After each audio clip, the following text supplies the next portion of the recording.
mulheres e homens adultos, jovens e os idosos.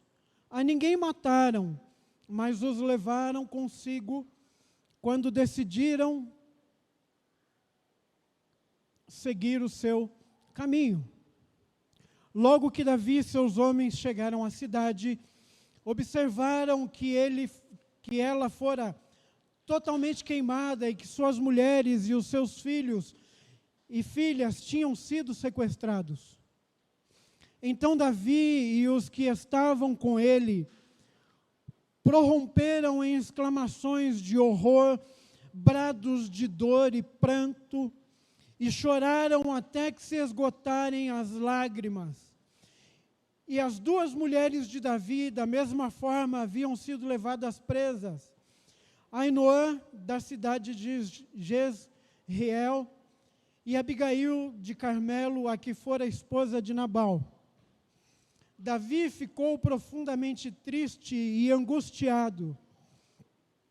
Seus próprios seguidores estavam tão amargurados com o sequestro de seus filhos e filhas, que falavam em apedrejá-lo. Davi, entretanto, encontrou ânimo em Yahvé, o Senhor, seu Deus. Guarde bem isso. Davi, entretanto, encontrou ânimo em Yahvé, o Senhor, seu Deus. Então declarou Davi ao sacerdote Abiatar, filho de Aimeleque: rogo-te, traze-me depressa o colete sacerdotal. Abiatar o trouxe, e Davi a ele perguntou ao Senhor: perseguirei a este bando de invasores? Alcançá-lo-eis? E a resposta foi: sim, persegue-os, porque certamente os alcançarás e libertarás os prisioneiros. Davi partiu com 600 homens que estavam com ele, e chegaram à torrente de Besor, onde permaneceram alguns, porque cerca de 200 deles estavam absolutamente sem forças para atravessar o ribeiro. No entanto, Davi e 400 homens continuaram a perseguição. Encontraram um egípcio no campo e o trouxeram a Davi. Ofereceram-lhe pão que ele comeu e deram-lhe água para saciar a sede. Deram-lhe também um pouco de massa de figos secos e 2 cachos de passas. Ele comeu e suas forças se recuperaram, pois durante 3 dias e 3 noites não havia provado qualquer alimento nem bebido água. Davi lhe indagou: a quem pertence e de onde és? Ele respondeu: sou um jovem egípcio, servo de um amalequita. Meu senhor me abandonou quando adoeci há 3 dias. Nós invadimos a terra dos Queretitas, a região sul de Judá, e o território das famílias de Calebe, e incendiamos toda a cidade de Ziglague. Davi lhe pediu então: poderias guiar-me até esse bando de assaltantes? Ele replicou: jura-me na presença de Deus que não me matarás, nem me entregarás às mãos do meu senhor, e te conduzirei até eles. Então levou-os até onde se achavam, e eis que estavam espalhados por toda a região, comendo, bebendo e festejando os despojos que haviam carregado da terra dos filisteus e da terra de Judá. Davi os atacou de surpresa e os massacrou desde a alvorada até a tarde do dia seguinte. Ninguém escapou, exceto 400 rapazes que fugiram montados em camelos. Assim, Davi recuperou tudo quanto os amalequitas haviam tomado. Também libertou as suas 2 esposas, de modo que nada lhes faltou. Davi levou de volta todos os filhos e todas as filhas de seus soldados, e todos os objetos fossem grandes ou pequenos, roubado pelos amalequitas. Até aqui nós vamos fazer a leitura. Como eu já convidei você, se você puder deixar a sua Bíblia aberta, é bastante interessante, assim você pode acompanhar o texto bíblico à medida que nós fizermos a explanação do mesmo.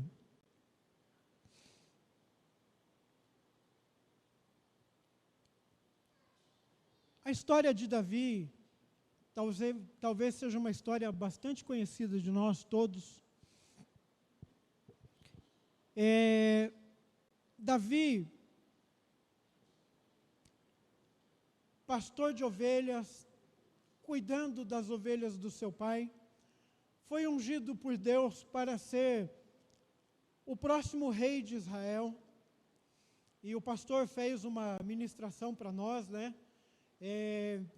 sobre derrotar gigantes a partir da experiência de Davi e o gigante Golias. E mesmo tendo a sua vida mudada por causa da ordem de Deus de ungí-lo rei sobre Israel, mesmo ele tendo matado o gigante e ter se tornado um herói na nação de Israel, o rei Saul começa a perseguir Davi e tenta por diversas vezes matá-lo. Davi é obrigado a fugir para poupar a sua própria vida.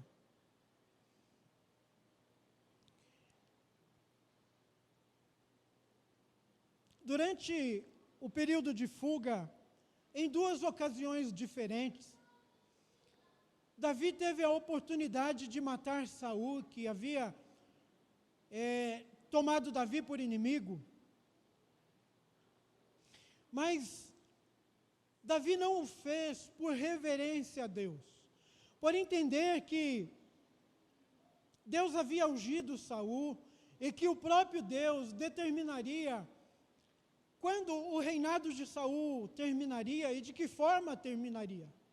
Davi não se apressou, Davi não ousou usurpar o trono que Deus havia prometido a ele.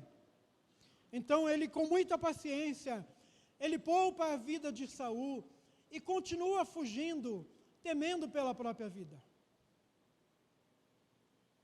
Por causa da constante necessidade de fugir, Davi coloca em prática, então, um plano inusitado, talvez até um plano bastante polêmico. O plano de Davi é fugir para o território inimigo e lá se esconder de Saul, porque Davi pensa o seguinte: olha, se tem um lugar que Saul vai parar de me perseguir ou que vai desistir de me matar, é se eu estiver no território dos filisteus, porque se ele entrar no território dos filisteus, ele vai declarar uma guerra. Então Davi faz isso, ele se dirige para o território dos filisteus, que são inimigos de Israel, e lá ele busca abrigo. O plano dele deu certo. Como nós podemos ver em 1 Samuel, capítulo 27,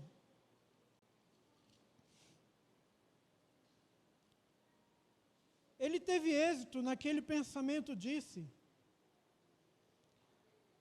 dele. O versículo 1 diz assim: disse, porém, Davi no seu coração: ora, algum dia ainda perecerei pela mão de Saul.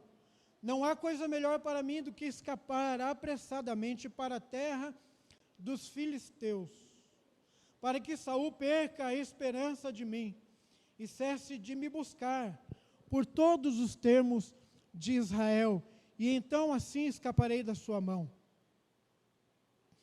Davi se levantou e passou com ele os 600 homens que com ele estavam a Aquis, filho de Maoque, rei de Gate. E Davi ficou com Aquis em Gate, ele e seus homens, cada um com a sua casa. Davi com ambas as suas mulheres. Versículo 4. Sendo Saul avisado que Davi tinha fugido, não cuidou mais de buscá-lo. E disse Davi a Aquis: se eu tenho achado graça aos teus olhos, dá-me lugar numa das cidades da terra, para que ali habite, pois por que razão habitaria o teu servo contigo na cidade real?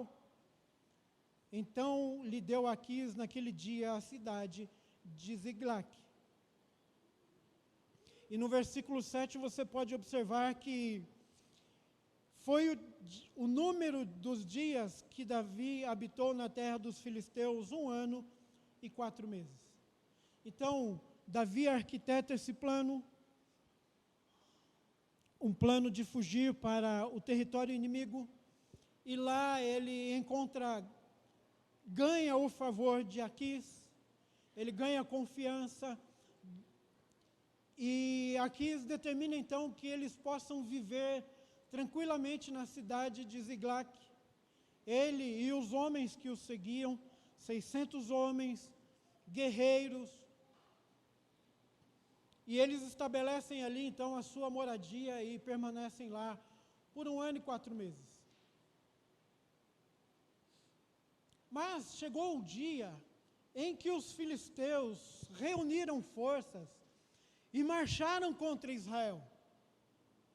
E este rei, este príncipe, essa autoridade, chama então Davi e diz: olha, você vai comigo para a batalha e você vai marchar juntamente comigo. Os seus homens marcharão juntamente comigo.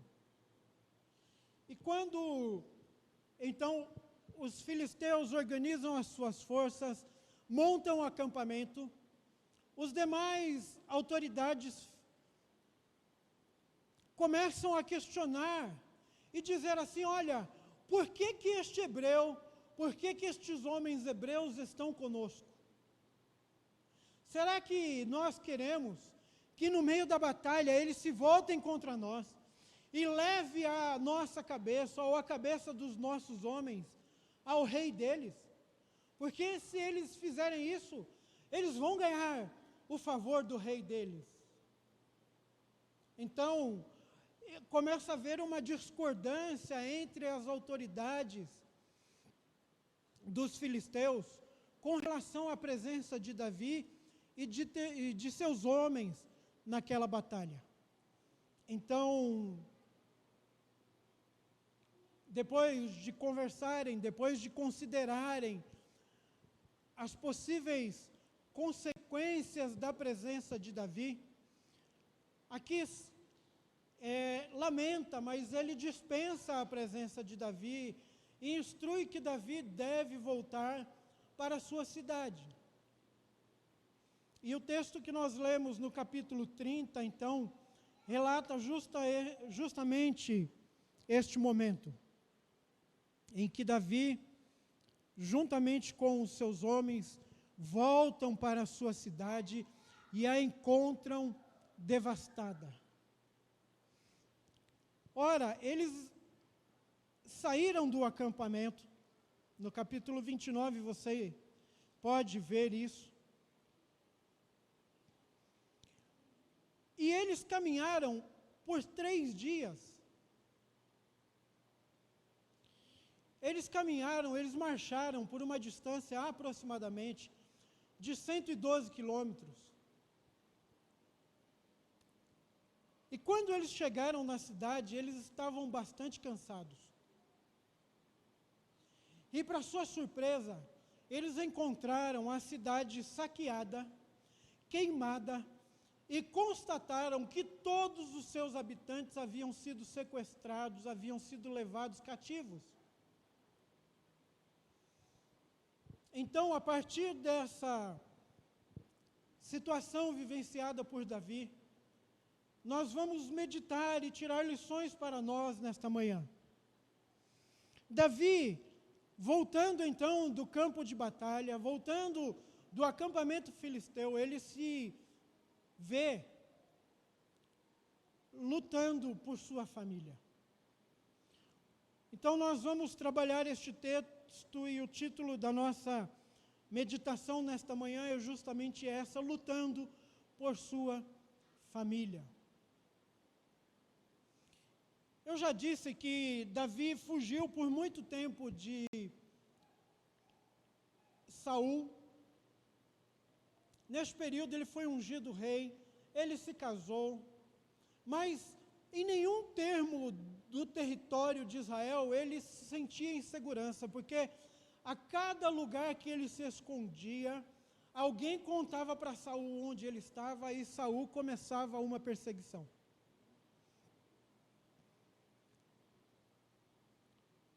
Ele se escondeu com os inimigos, viveu um tempo de paz, conseguiu colocar a sua família em segurança. Ou seja, eu quero dizer com isso que ele trabalhou para que sua família tivesse minimamente segurança, para que aqueles que o seguiam também pudessem ficar em segurança e desfrutar de alguma paz. Mas chegou um momento na vida de Davi que isso mudou drasticamente. Ele não foi vítima de Saul, mas a cidade onde a sua família estava abrigada foi vítima de saqueadores. A cidade foi destruída e a sua família foi levada cativa. E o relato bíblico nos dá a ideia do grande sofrimento que se abateu sobre Davi e sobre os seus homens. Homens acostumados com a guerra, homens que com certeza vivenciaram muitos momentos difíceis, mas diante da constatação que a sua família havia sido sequestrada e que estavam à mercê de inimigos, de salteadores, eles experimentaram uma angústia terrível. O texto vai dizer que eles choraram, plantearam, até não ter mais forças para chorarem. Outras traduções vão dizer que eles choraram até que não tivessem mais lágrimas para chorar. Eu não sei se você já passou por algum momento assim na sua vida, em que as circunstâncias são tão terríveis, elas colocam fortemente o seu projeto, os seus planos, os seus sonhos sob a ameaça, que o seu coração desfalece em dor, em angústia. Você não consegue outro movimento, outra reação a não ser chorar. E chorar amargamente, profundamente, e expressando grande dor.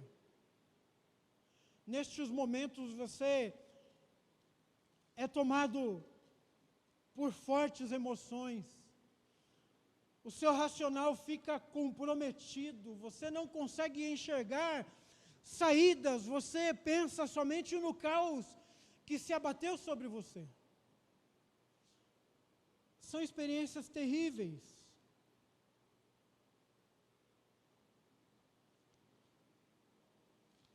E foi isso que aconteceu com Davi e com aqueles homens que o acompanhavam.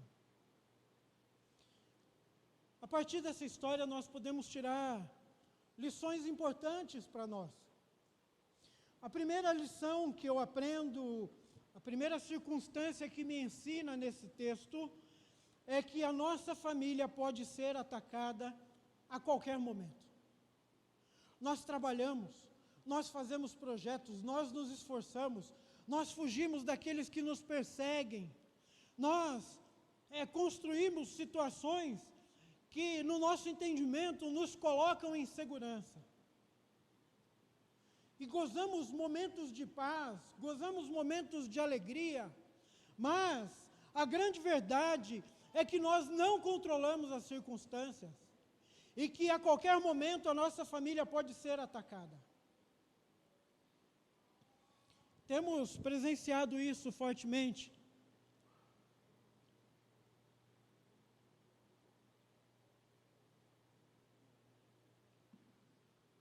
A pandemia está nos ensinando a duras custas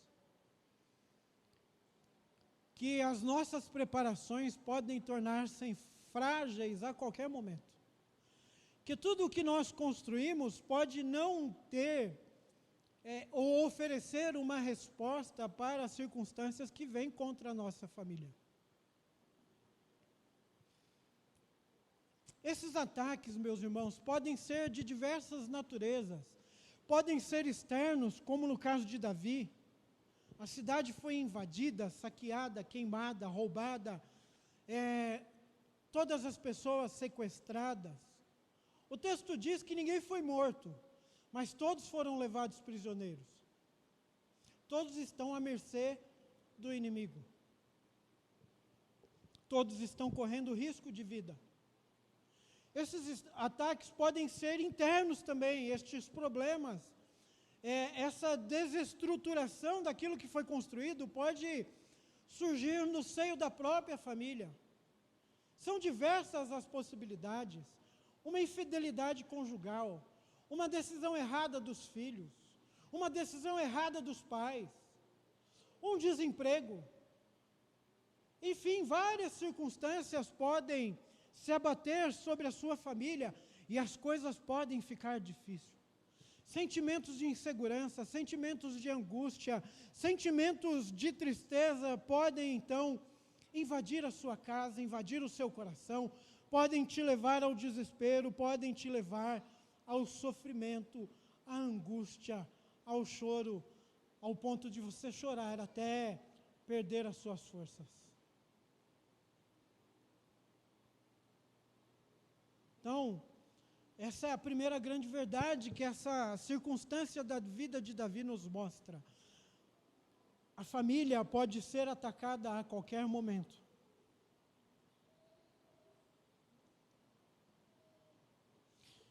Nestes momentos de ataque, neste momento em que os nossos projetos sofrem algum tipo de desestruturação, podem haver também oposição, incompreensão, desequilíbrio. Davi sentiu isso na pele quando eles pararam de chorar, porque já não conseguiam mais chorar, não havia mais lágrimas, não havia mais forças.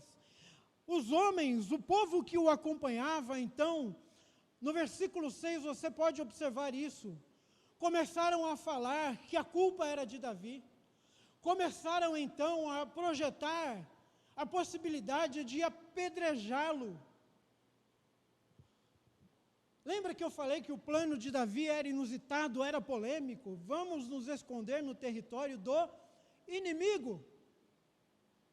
Mas quando ele faz esse plano, ninguém o aconselha do contrário. Ninguém tenta trazê-lo à razão, ninguém critica, todos o acompanham e todos desfrutam dele, juntamente da paz que eles tiveram naquele lugar. Durante 1 ano e 4 meses eles viveram em paz, em segurança. Ninguém reclamou.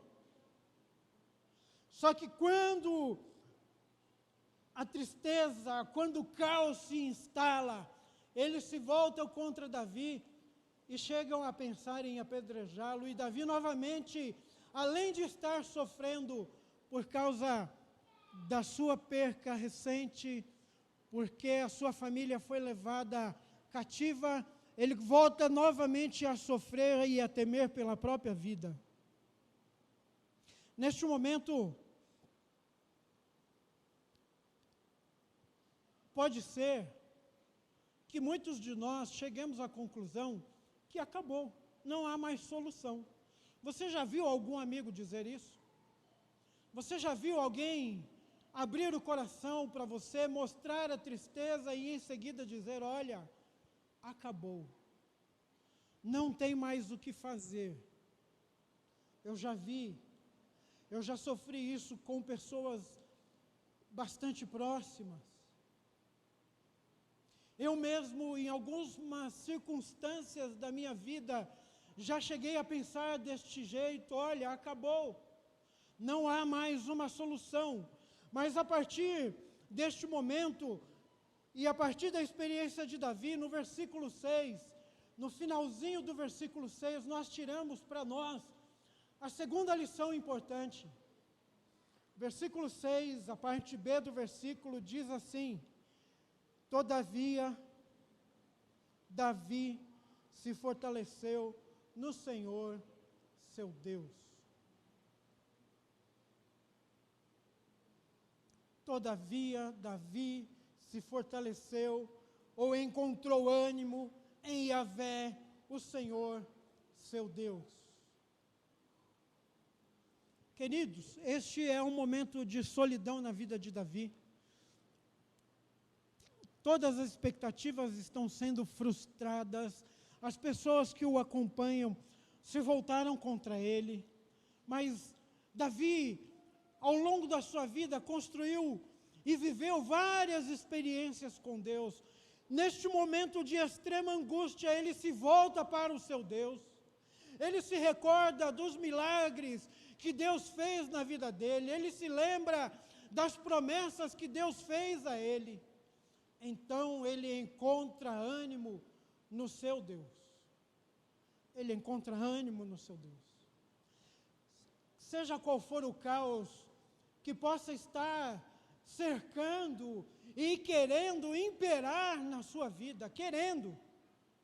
O caos não impera nas nossas vidas. Quem impera nas nossas vidas é o Deus Todo-Poderoso, Deus Criador, Deus que fez os céus e a terra, Deus que se compromete em cuidar da história. E por causa do seu povo, Ele age constantemente na história e intervém na história dos homens a favor da igreja e a favor de um povo redimido que vai morar nos céus. Então o caos não impera sobre a sua vida. Ele te ataca, ele te cerca, ele trabalha para colocar em xeque as suas certezas. Ele consegue mesmo, às vezes, atingir o seu coração e te encher de tristezas.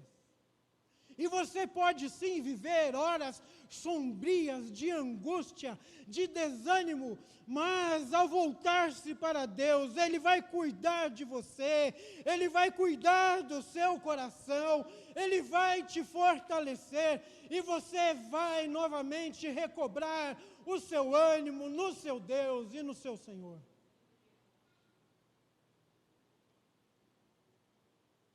Terceira lição que eu aprendo nesse texto, lá no versículo 8, nós encontramos a afirmativa que depois de Davi recobrar o ânimo, depois dele se fortalecer no Senhor, seu Deus, ele então chama o sacerdote Abiatar e dá instrução àquele homem que ele traga o colete sacerdotal e ele consulta a Deus.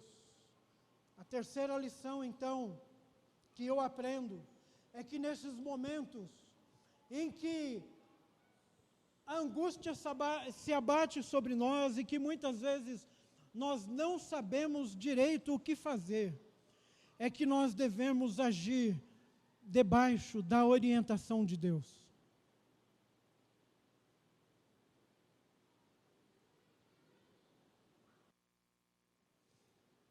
Para matar saudades do pastor Ricardo, diga assim comigo: eu devo agir debaixo da orientação divina.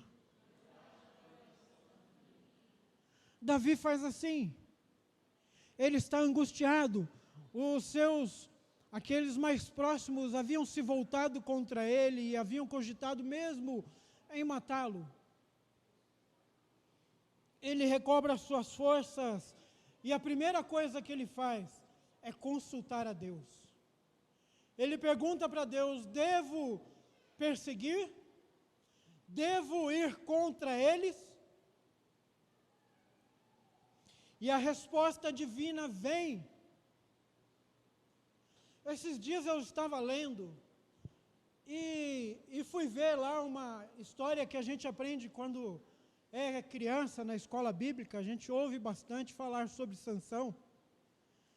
E eu fui lá ver a história de Sansão, e antes dele nascer, um anjo aparece para sua mãe que era estéril, e o anjo faz uma promessa, diz, olha, você vai ter um filho, ele vai ser consagrado ao Senhor, ele vai ser nazireu, quase saiu Eliseu, é nazireu.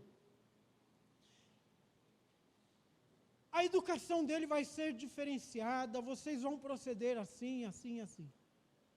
E quando a mãe de Sansão conta essa história para o seu pai entra em desespero, ele fica preocupado, e ele diz assim, mas como nós vamos fazer? Como é que nós vamos cuidar deste menino? E ele ora, e diz assim, Deus, será que aquele homem que apareceu para nós, da parte do Senhor, pode vir aqui novamente e dizer como nós temos que cuidar do nosso filho? Sabe o que acontece? O anjo volta. O anjo repete tudo que ele já havia instruído. Eu quero dizer com isso que quando nós pedimos orientação para Deus, nós não ficamos falando sozinho, Ele nos orienta. Ele nos responde. Ele pode mandar um anjo, ele pode mandar o seu pastor, ele pode falar com você através da Bíblia, mas ele te responde. Este momento de tristeza e de angústia que você está vivendo, ele tem tempo para acabar. Ele não é para sempre na sua vida. Este momento em que você não entende as coisas e não sabe direito o que fazer, ele vai acabar, porque Deus te orienta. Então a terceira lição é essa: agir debaixo da orientação divina. Isso não é fácil. Quando nós achamos que nós temos alguma possibilidade, muitas vezes nós queremos agir do nosso jeito. E erramos muitas vezes por causa disso. Brigamos, falamos coisas desnecessárias. Ferimos pessoas importantes na nossa vida. Mas o mais certo e o melhor é, antes de sair agindo conforme bem entendemos, verificar se a nossa intenção coincide com o que Deus tem para nós. Foi isso que Davi fez. Ele perguntou, devo perseguir, devo atacar? E Deus disse, persegue e ataca, porque eu vou entregá-los na sua mão. Quarta lição, e para você que está bastante preocupado, só tem mais duas, eu vou até a sexta. Vou fazer isso em 5 minutos, olha que benção. Devemos reconhecer que precisamos de ajuda. Pedimos orientação a Deus e muitas vezes nós vamos precisar de ajuda das pessoas que estão próximas de nós. Isso também é difícil fazer, porque nós temos que ser humildes. Primeiro, para assumirmos que temos um problema. Segundo, para dizermos, olha, eu não estou conseguindo saber ao certo o que eu preciso fazer agora. Temos que ter essa humildade. Isso nem sempre é fácil, mas Davi faz assim. Durante a viagem, eles encontram um homem moribundo, eles tratam daquele homem, dão a ele comida, dão a ele pão. E a história daquele homem é que ele é simples, ele fazia parte daquele grupo que atacou a cidade de Davi, que sequestrou a família de Davi, mas ele estava doente e por causa disso ele era um escravo. E a vida dele não valia grande coisa para o seu senhor. Doente menos ainda, então ele é abandonado para morrer.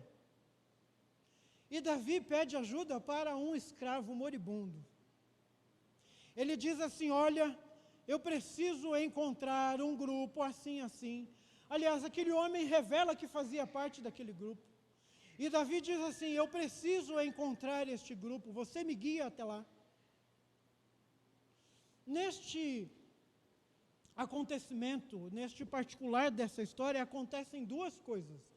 Davi pede ajuda e é ajudado, e Davi oferece ajuda e consegue resgatar a vida de um homem. Queridos, o que eu tenho aprendido e o que eu tenho vivido é que tem hora que eu me escondo porque vocês não enjoaram da minha cara. Eu saio aqui do enquadramento, né? Mas o que eu tenho vivido e o que eu tenho aprendido é que mesmo no momento em que nós enfrentamos as mais difíceis e angustiantes situações na nossa vida, o poder de Deus que foi derramado sobre as nossas vidas pode fluir e alcançar outras vidas e resgatar outras vidas. Eu quero dizer para você que no meio das tribulações, Deus pode te usar como instrumento e pessoas serão resgatadas e serão alcançadas. A vida de um escravo foi poupada porque Davi parou, porque Davi compartilhou do seu sofrimento e da sua necessidade, e mesmo neste momento Davi exercitou bondade. Ele ofereceu pão, ele ofereceu água, ele cuidou. A pasta de figo é um remédio, é utilizada com finais medicinais também, é um alimento com características medicinais. E ele faz isso, ele cuida daquele homem no meio do seu sofrimento. O nosso sofrimento não nos deve impedir de sermos humildes e de exercitarmos bondade. Quinto lugar, versículo 17 nos diz que Davi guerreou contra aqueles salteadores, contra os amalequitas,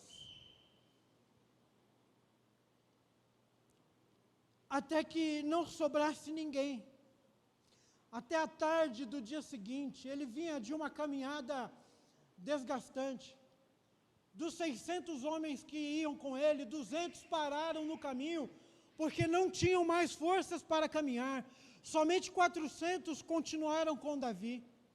E quando ele entra na batalha, ele não para até que todos os seus inimigos tenham sido destruídos. A quinta lição que eu tiro para nós é que nestes momentos o nosso esforço deve ser focado.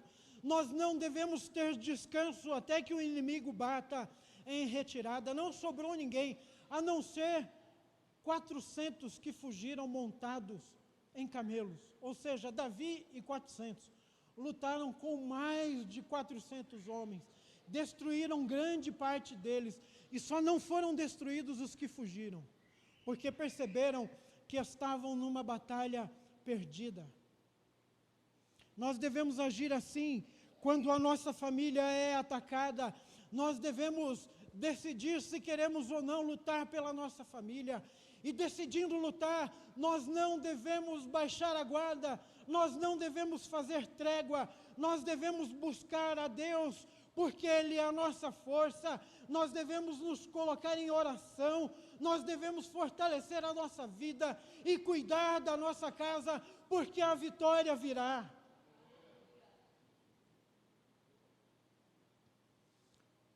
A sexta e última lição que eu tiro: Deus é poderoso para restituir e restaurar tudo.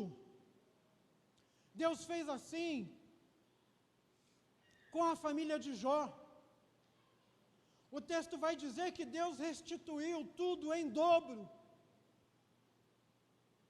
Deus restituiu o casamento, Deus restituiu os bens materiais, Deus restituiu as posses.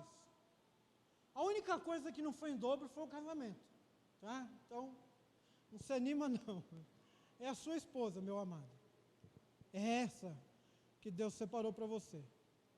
Mas o casamento deles, nesse processo de sofrimento, havia sido fragmentado. A esposa falou, por que você não morre? E depois você vai ver que esta relação é restaurada, porque é com esta mulher que ele vai ter filhos novamente.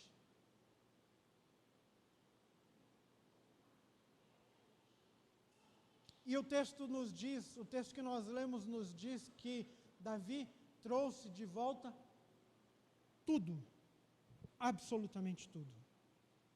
O que eu quero dizer é que Deus é poderoso para fazer isso na nossa história.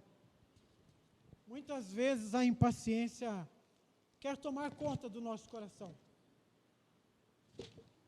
Muitas vezes nós queremos antecipar o agir de Deus. Mas Ele tem os meios dEle, e Ele tem o tempo dEle. Se Deus foi poderoso para te alcançar e para restaurar você, lembre-se de quem você era. Por que Ele não é poderoso para restaurar o seu filho, para resgatar a sua filha, para fazer assim na vida do seu marido? Por quê? Será que será muito mais bonzinho do que essas pessoas que eu mencionei? Do que o seu pai, do que o seu irmão? Deus é poderoso para restituir todas as coisas e para restaurar a nossa família. Amém? Creia nisso. Creia nisso. Não desista de lutar sobre a sua família. Não desista dos seus filhos. Não desista dos seus sonhos. Não desista do seu ministério. Não diga assim, olha, a minha casa está desse jeito, eu não posso ajudar ninguém. Quem disse que é você que ajuda alguém? É Deus que opera em você. É Deus que opera através de você. É Deus que vai te encher de unção, de sabedoria. Então, o seu ministério não pode fracassar, apesar das suas dificuldades, apesar das dificuldades que cercam a sua vida. Porque quem age é Deus, quem opera é Deus. Mas você é um instrumento de Deus para exercitar misericórdia, para demonstrar bondade a pessoas que estão desesperadas, a pessoas que estão precisando ser consoladas, assim como Deus tem consolado você. Não desista dos sonhos de Deus para a sua vida, não desista. Lute, lute, porque Deus é poderoso para restituir todas as coisas. Amém?